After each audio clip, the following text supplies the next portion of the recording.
Well, welcome everybody. It is Saturday racing today down in the Western Cape. We are racing at Kenilworth, and we're going to go through the card on this winter track or the winter course on the 23rd of July. Let's get straight into it. But before we do that, just want to share a couple of slides with you and take you through what we've got as far as the Clocking the Gallop special is concerned, which is coming up on Gold Cup Day.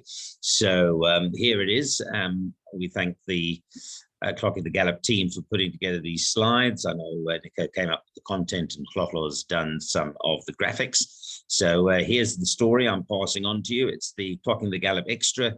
It's going for gold in the final promotion of this racing season. Of course, the season ends with Gold Cup Day on Saturday the 30th. So for just 250 Rand, you can enjoy the very best selections from our top team that make up Clocking the Gallop. And of course, we've got those race meetings coming up over that weekend. So that's the Clocking the Gallop Extra. The fee, as you know, is 250. Let's move on to some details so you can read all about it. And here they are. So Clocking the Gallop Extra, for 4 days, you will receive selections from our top team of tipsters for the South African race meetings. There are the meetings. The 29th of July at Fairview will, of course, be handled by Nino. The full team will be harnessed together for Saturday, the 30th of July for Gold Cup Day itself. Then Sunday, the 31st of July, I'll be pulling the strings there, although I will be picking the brains of the Ghost Rider and Nino.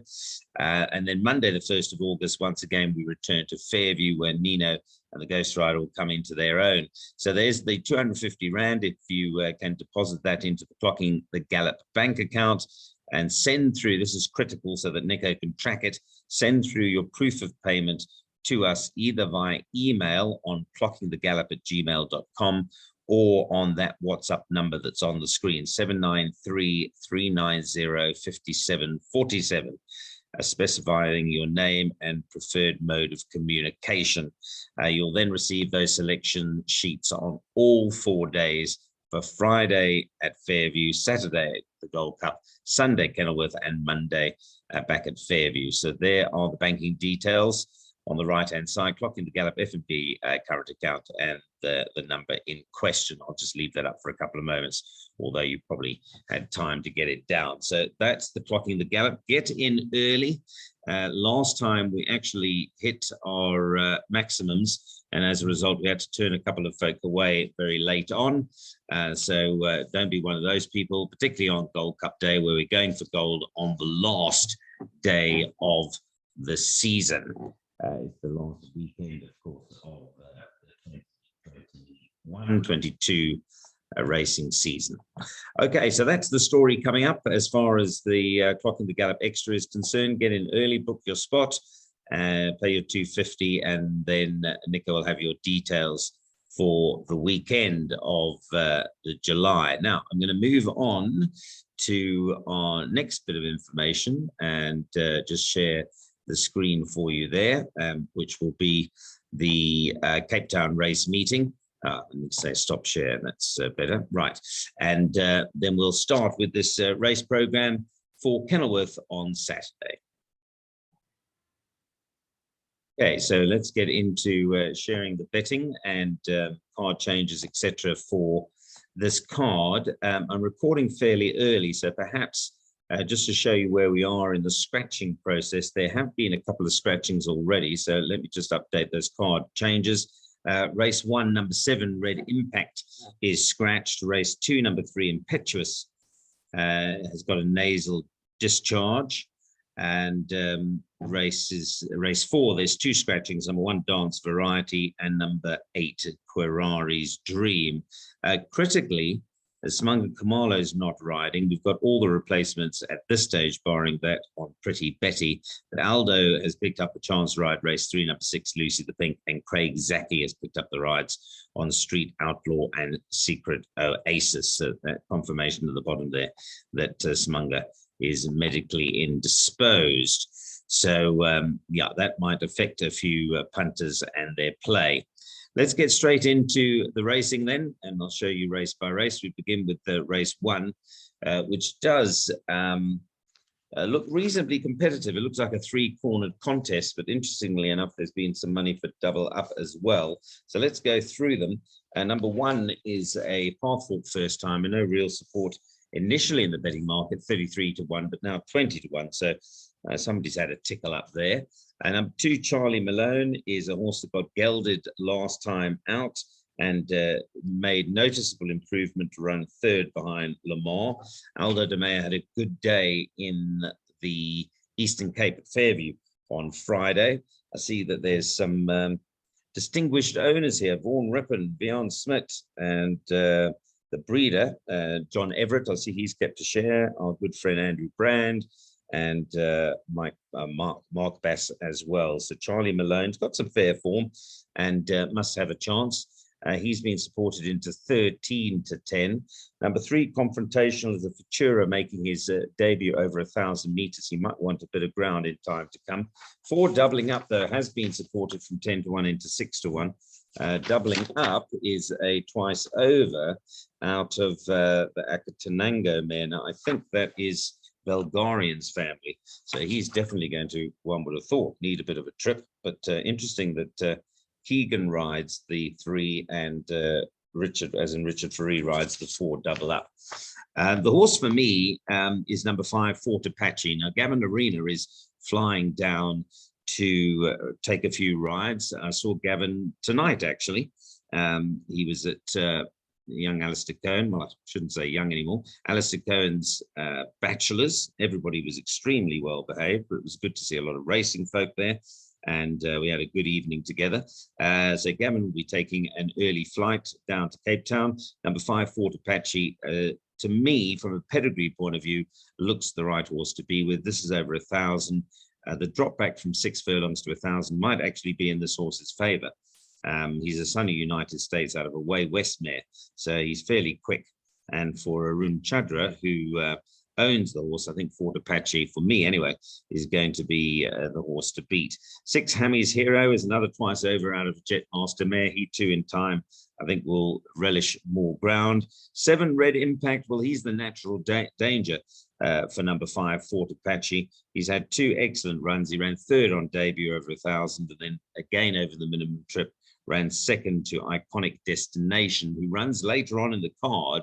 And I'm looking for him to run well, Iconic Destination. So as a result, I certainly can't ignore the chances of number 7, Red Impact, who I think will make definitely some kind of impact in the first race. Number 8, Rubertus, is interesting. He's bred by Oldlands. He's a Camford Cliffs. We've mentioned how many individual Camford Cliffs winners there have been this season, and there's plenty of speed in this pedigree. So respect a support. And he did open 25-1. He's coming to 14-1. Certainly, if there's more money for him, I would certainly not leave him out of my trifectas and quartets. I see that a nice bunch of owners there as well, including the Finches, Brian and Kathy, both involved there. So interesting opening race. It is going to be the first leg of the 5-pot. I would go 5 and 7, but I would want to have a look at them on the way down to the start, see if there's any drifts or further market support for some roughies in that first race. So interesting race.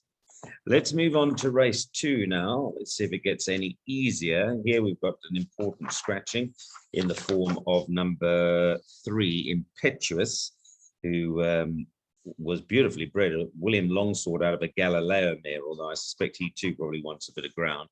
But let's have a look at the betting. Number 1, Comfort Lights, moderate form.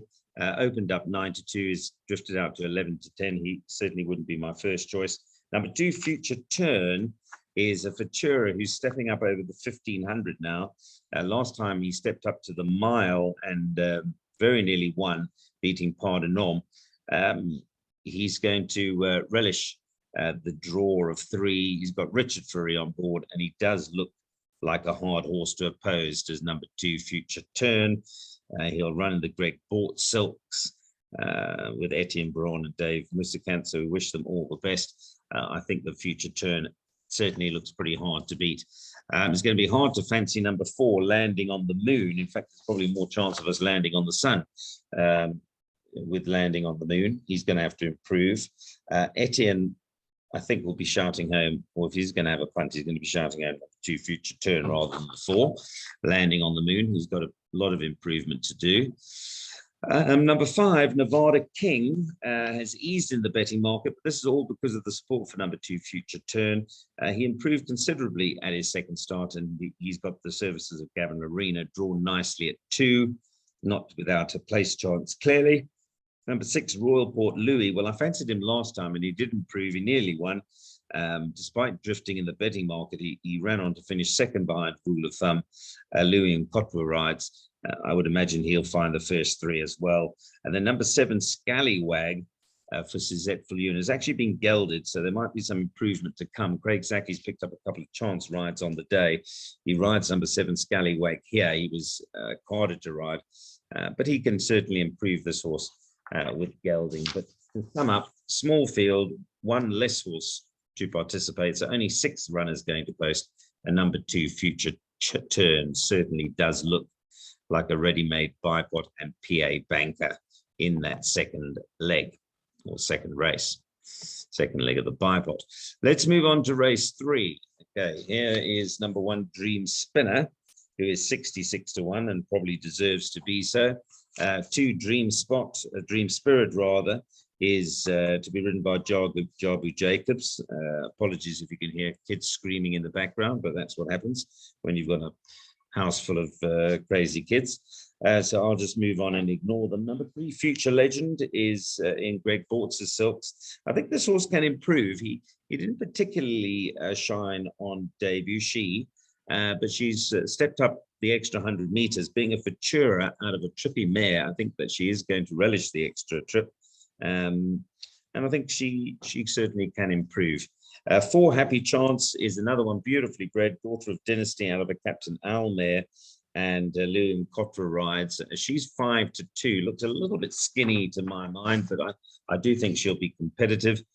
5, Lady of Gold, improved significantly at her second start from Dean Canamere's yard. Keegan DeMela rides from a 1 draw, and there's plenty obviously to like about that, the way she ran on, so she's got to be shortlisted. 6, Lucy the Pink, now gets the services of Aldo de Mea, but for me has had too many chances. She might finish in the back end of quartets, which is what she's been doing recently. 7, Pacific Express, disappointing on debut. She got a nice pedigree though. She's the daughter of Vercingetorix out of a Sports World mare. She showed a bit of pace on debut, but she's going to have to pick up a bit to be effective here. 8, Teardrop. Now 8 and 9 are the 2 that I want to dwell on here.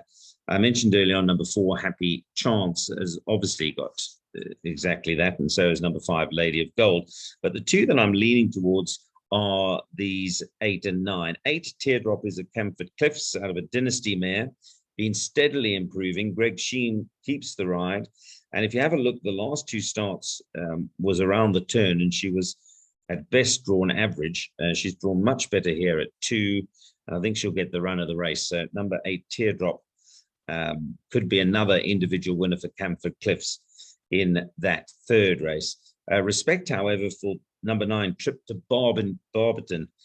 I don't know whether it's an omen, but I did a TV recording, a TV interview in front of the Barberton Daisy at Loftus Faresfeld, believe it or not, earlier this week. And this is the daughter of Barberton Daisy. She's a daughter of Trippy out of that mare.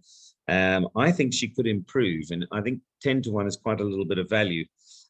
If I was looking for a value play in the race, it would be number 9, Trip to Barberton, because Teardrop, although Teardrop's my first choice, she is 13 to 10 to win.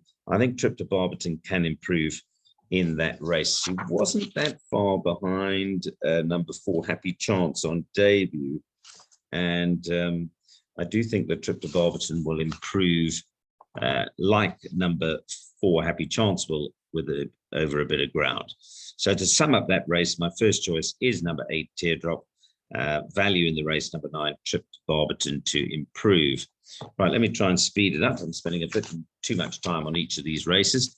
Let's move on to race 4. And I was mentioning earlier on about Iconic Destination. Well, here is Iconic Destination. So we'll see how the horse goes in the first race and whether the form is franked. But there was lots to like about Iconic Destination. Nice name, by the way, Iconic Destination. And it's a gimme the green light out of the very useful Windrush mare Sensational. So lovely pedigree, Sabine Plattner races. Could be a nice day for Andre Nell's yard and for Grant van Niekerk. I like them on a couple of runners. This is one of them. And Iconic Destination is now 14-10, being backed in from 28-10.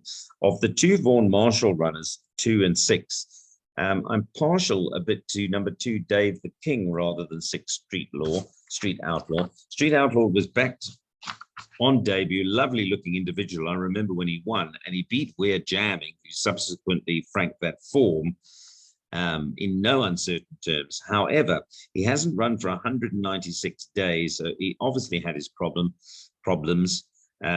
It's good to see him back on track, but he might just need this. Craig Zaki, by the way, picks up the ride on number 6, Street Outlaw. So I'd rather be with the current form of number 2, Dave the King, who was super impressive on debut.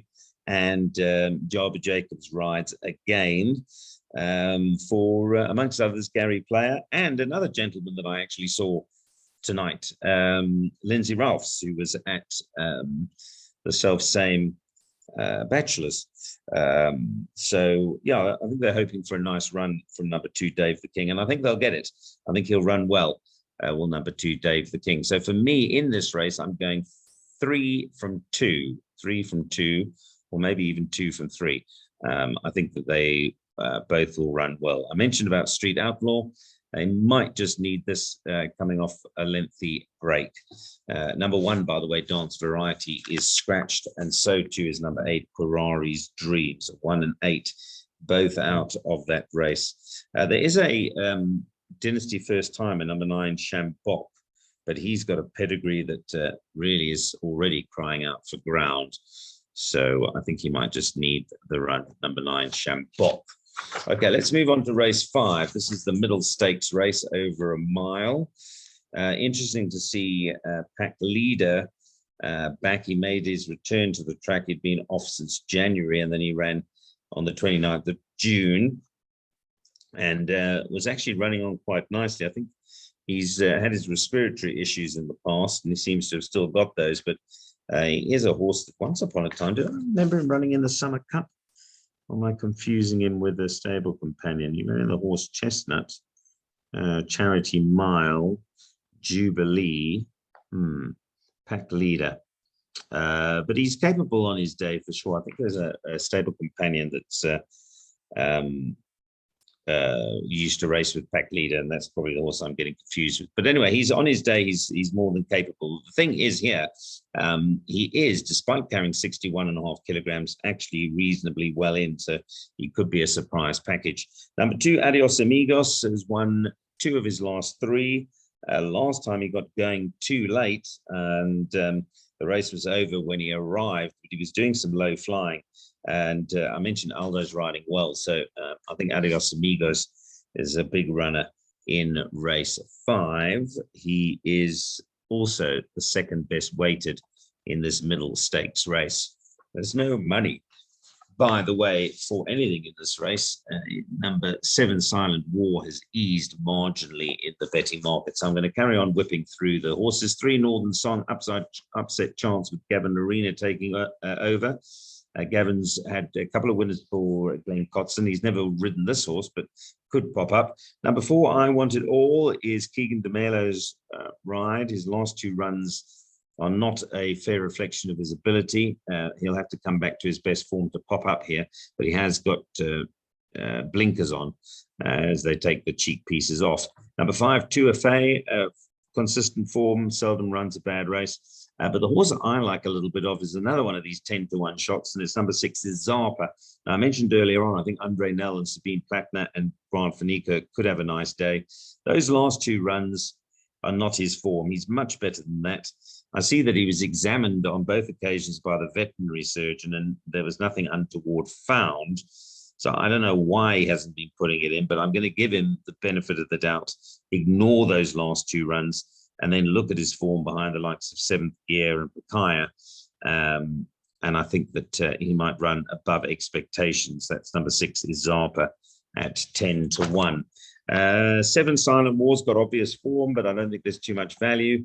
And number 8 Secret Oasis. So I think I backed last time and tipped as the price booster, and he was unlucky. He just he ran pretty boldly. He was outrun late by Steinbeck. In fact, he's fallen on Steinbeck's sword twice now. Steinbeck beat him at the penultimate start, and then last time. There's no Steinbeck in this race, and I think he'll go pretty well. So I wouldn't put you off backing him. But for me, in this race, in order of preference, I think the value anyway is number 6 is Zappa. If you don't like my Zappa as a value play, then I think you've got to go fairly wide here. 2 Adios Amigos, obvious claims. Likewise, the bottom weight, but I think it's quite competitive beyond me having an each way fancy on Izapa. I would actually, I'm probably in exotics going to go in the jackpot field there in that race just to be on the safe side.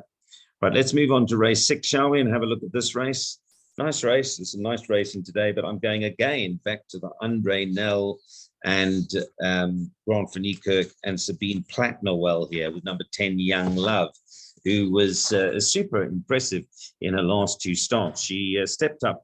I think she won the 2nd and 3rd legs of the Western Cape Fillies Winter Series, and she's won it in good style. She beat Going Up, who franked the form subsequently. That was at a penultimate start. Then last time, it was super impressive, quickening from off the pace to beat Maria Corral. I never know how to pronounce that. Maria Corral, whatever it is. Anyway, she beat Maria, did Young Love, and I think she might have the beating of this field too.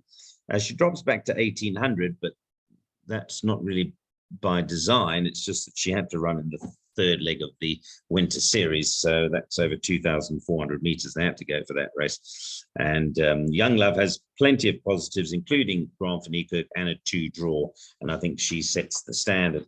Clearly, the top 2 weights, or top 2 horses in the card, number 1 Pretty Betty and number 2 Rain in Newmarket, on their day are very useful. Pretty Betty had won 5 races and was really on a bicycle, and then she lost a bit of form. Maybe she was thrown in the deep end. If you have a look at who she was beaten by, Marina twice, and then Captain's Ransom twice. The trip to Joburg, I thought she'd run well. It didn't really work out for her, but she's back in the Western Cape now. We don't know who's going to ride her. We know it's not Simunga because he's been stood down, but we don't have a jockey replacement just as yet. Number 2, Rain in Newmarket, was a filly that was unlucky not to win the Victress when Marina won. And prior to that, she'd actually run 2nd twice behind Pretty Betty. But interestingly, when she ran 2nd to Pretty Betty in the Ladies' Mile on the 26th of June last year, she was actually giving her 4 kilograms. So she's 5 kilograms better off for only a 1.25 length beating. And then, of course, she ran by Pretty Betty again, and Really Royal and Marina. All of that's very good form. Then Princess Keller, 7th gear, that would have been behind Colts. So she does certainly, of the older fillies, grab my attention. So in this race, number 10, Young Love, my first choice, but number 2, Rain in Newmarket, and perhaps number 1, Pretty Betty, Live Wires. Be remiss of me perhaps not to mention number 5, Veronica Mars, who, if nothing else, is consistent. She's going 59 here, though, so she's not exactly well in, but she is consistent and is likely to run well because she just generally is running well. And some punters will be saying, but hang on, Neil, we got the lot with your tip on number 4, So Flawless, last time. What happened? Well, the same as I said on the race meeting during the week with Radner Lothbrock. We got the lot on Radner Lothbrock at the penultimate start. I didn't like it midweek. I don't know where he finished, but I didn't like him. I think he ran okay, but the same here with So Flawless. I liked So Flawless last time at a big price, 16 to 1, and we got the money. But this is a different kettle of fish. She might frank the form with Veronica Mars, but I don't think she can live with 10 Young Love and 2 Rain in Newmarket. I think Young Love, in any event, is a stable companion. Yeah, so I'm going to, although we got the money with So Flawless, She's not in my recommendations this time around. We shall see if I should have stuck with her or not. Let's move on to race 7. 2 races remaining as we look at our Kenilworth card. Now here, I like Major Attraction. Major Attraction is pretty well in because of the weights for this Western Province No Man's Champagne Stakes Grade 3. It's over 6 furlongs. And number 3, Major Attraction, who has won 5 races. Interestingly, she's never won over this course and distance, but the blinkers go on. Richard Ferree sticks with her, having run second to her last time in the Olympic Dual Stakes. And I think she will run well, carrying only 58 kilograms, will number 3, Major Attraction. So she's my first choice. The horse that I do want to flag here before I talk about some of the others is number 1, Kitty Cat Chat. Now, I don't think those last 2 runs are her capabilities. She has been running over 6 furlongs. She's back over this 1200. But in my mind, that Kitty Cat Chat that we saw in whatever that race was, Hydrangea, could have been Hyperion Stakes, I don't know what it was, the Olympic Duel last time, is not the same Kitty Cat Chat that won those 4 races. If she can find her best form, and Brett Crawford, I'm sure, will have her back on track, Louis Cotterell riding, then she has to be a force to be reckoned with here. Does number 1, Kitty Cat Chat. If you have the gumption to ignore the last 2 starts, then she could easily bounce back. And I think she's worthy of mention, which is why I've mentioned her. So 3 from 1. Fusillade here is actually held by a couple, including number 5, Walk of Fame, who's the stable companion to number 1, Kitty Cat Chat. I think she'll run well. Greg Sheen has ridden her on a couple of occasions. He knows her quite well. He's won on her. In fact, he won on her when she beat Major Attraction. But if you have a look, she's up 1.5 kilograms and the Major Attraction is up 4 kilograms. So theoretically, Walk of Fame actually should reverse the form with Major Attraction. But the blinkers on and Richard Ferree's booking on Major Attraction just lead me to side slightly with the 3 horse. So for me here, 3, 1, and definitely an honorable mention for number 5, Walk of Fame. If those 3 fluff their lines, well, anything could win. Let's move on to race 8 and take you to the last race at Kenilworth on the Saturday meeting. The Lars and Schultz Maiden Plate. I don't know who Lars is or Schultz, but thanks for their sponsorship. Okay, 1,000 meters, race 8. Let's have a look at this field. Okay, so in summing up, I had a look at this field, and I think that it won't take much winning to be fair, which is why I must respect number 6, Max the Otter. Nice name, Max the Otter. He is a son of Vercingetorix out of a Captain Owl mare, so there is some speed in that pedigree. He's been gelded before he makes his debut, but the fact that Aldo rides must suggest that, he's certainly ready. He is owned by Marsh Shirtliff and Brian Riley and our good friend Gary Lemke, so wish them all the best. But he doesn't have that much opposition, frankly, and it's not exactly form to die for with his opposition. Number 7, Not in Doubt, would probably be my selection of those that have run. He's got blinkers on. He's drawn nicely at 2, and he brings the Michael Faraday form line here, which might show up early on. And he also ran 5th behind Iconic Destination, but his last run was pretty disappointing. So again, I don't think the form is too strong in this race. I just want to go back to number 3, Bullet, who has had the 2 starts for Lucinda Woodruff and the Lyles. I think Kirsty owns this one. Yes, a whole family affair. It's a dad, brother, and Kirsty Lyle. Kirsty, good luck to you and the family. I think you'll run well actually. I might, just because I like them so much, I might elevate that into second place. Hope it runs well for them. It isn't a race that's going to take much winning, to be fair. Number 5, King Mo, is a horse who ran behind Michael Faraday. When not in doubt, ran third. He ran fifth, but that was his debut. He's drawn 1. He then subsequently ran fourth, so he's not without a shout. And I'm even going to put in number 8, Tough Terrain here, who has been gelded since his last start or his debut. I'm sure he'll improve. He actually went around the Durbanville turn first time out. And it's never easy to win first time up anywhere, but around the turn at Durbanville is a big ask. And he showed a bit of pace and faded away, but he has been gelded. He's got Richard Free on board, and he's a Quirari, so it wouldn't surprise me if he improved and improved significantly. Last race, bottom line, is not straightforward. And the very fact that I'm considering a first-timer in the form of number 6, Max the Otter, says a little bit about the exposed form in that race. So I might just go a little bit wider there. Okay, that sums up my preview, or wraps up my preview for Kenilworth on Saturday. Check the late scratchings and any market support. I don't think it's the straightforward race day, but I do like a couple. And I think the key for me could be Andre Nell's Yard, Sabine Plattner's Colours, and Grant Finikirk. I like them on a couple of races, including that Izapa, which is a big price, 10-1, as an each way selection.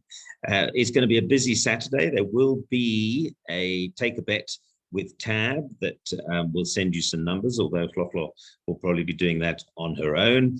And then later on Saturday morning, post Super Saturday duties, I'll be shopping around for a value bet from soccershop.bet, and that also hopefully will be up across our socials. Right, from Neil and the team, thanks for joining us.